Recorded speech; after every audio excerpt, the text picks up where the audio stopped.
What they did not want was a typical capital like most of the states have, with a big Roman dome and all that sort of thing. They wanted something entirely different. In the long run, all of the community in Hawaii has been very happy with it.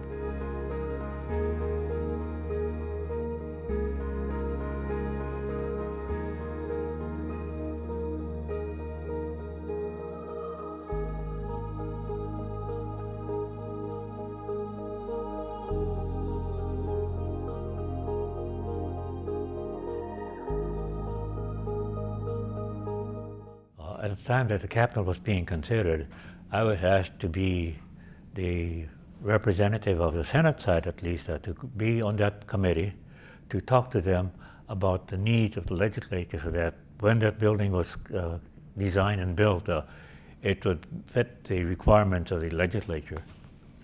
One of his missions in life was to get statehood, which was accomplished in 1959. And the changeover from Iolani Palace to the state capitol was another step in that process to show the change from the territory to the state. So I think it symbolizes the new state of Hawaii. I think that the architects, when they designed it, and they told us that they wanted to have it resemble Hawaii, not like any other building in any other part of the United States, but something that was Hawaiian. 28 were interviewed. People like Edward D. Stone, a very famous local architect on the mainland, and I.M. Pei, he designed the East-West Center. Those were all re-interviewed, but they finally selected John Carl Warneke of San Francisco. And he'd received several national and international design awards for consulates, American consulates and buildings he'd built all over the world. And selected with him was the firm that I was involved with, called Architects Away, but in those days it was called Belt, Lamont and Lowe, because it included not only the architects, but all of the engineers. The architects did not do it by themselves.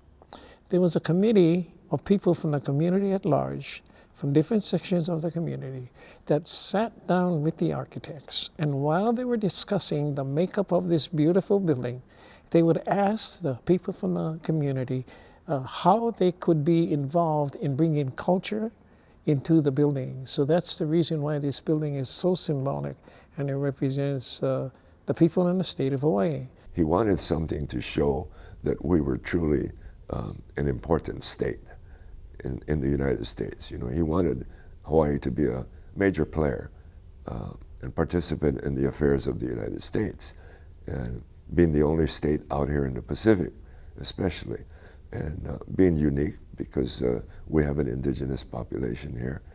And so I think he wanted it to really reflect Hawaii and to show people that, hey, these people, they can put up a pretty good state capital over here. Maybe they know what they're doing. I think that we're all concerned about what it's going to cost. You know, the architects can plan one thing and they're very grandiose ideas, but I think that we, from a legislative government standpoint, we want to be sure that they didn't run off and spend any kind of money that they wanted to spend. I was responsible for the observation of construction.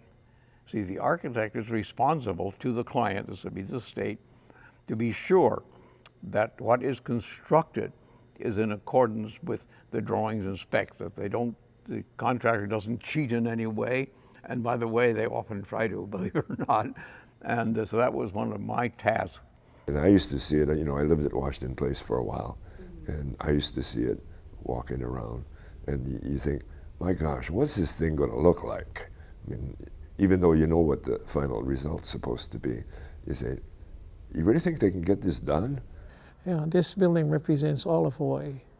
First of all, the building, when you look at it from a distance, represents a volcano. Why the volcano? Origin of the islands.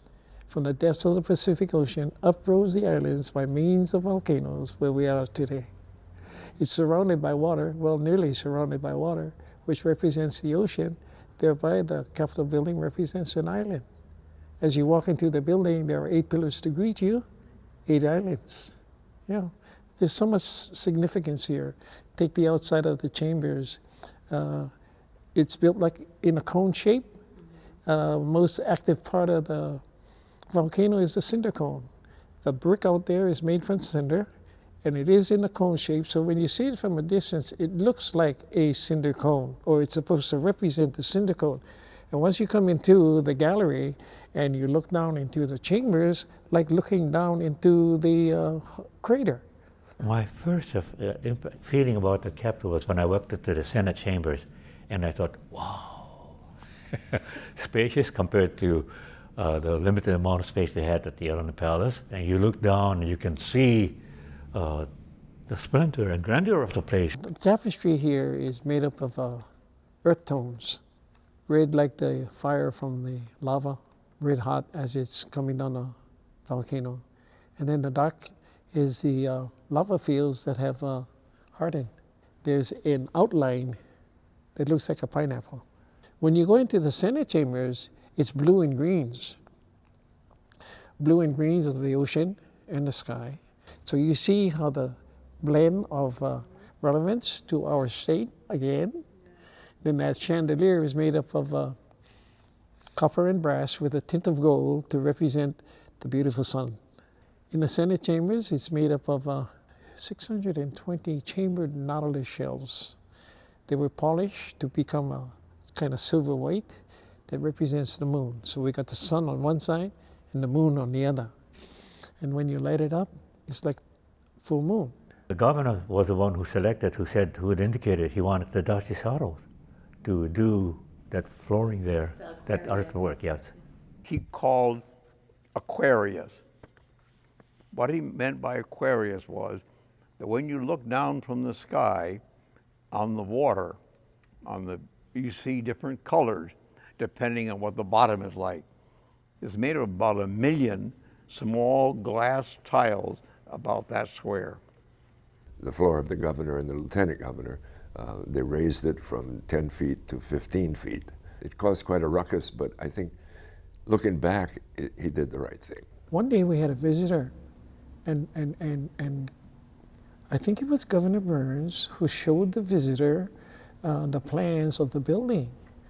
And when she, gender, seen it, she was very pleased with what she saw, except the executive chambers.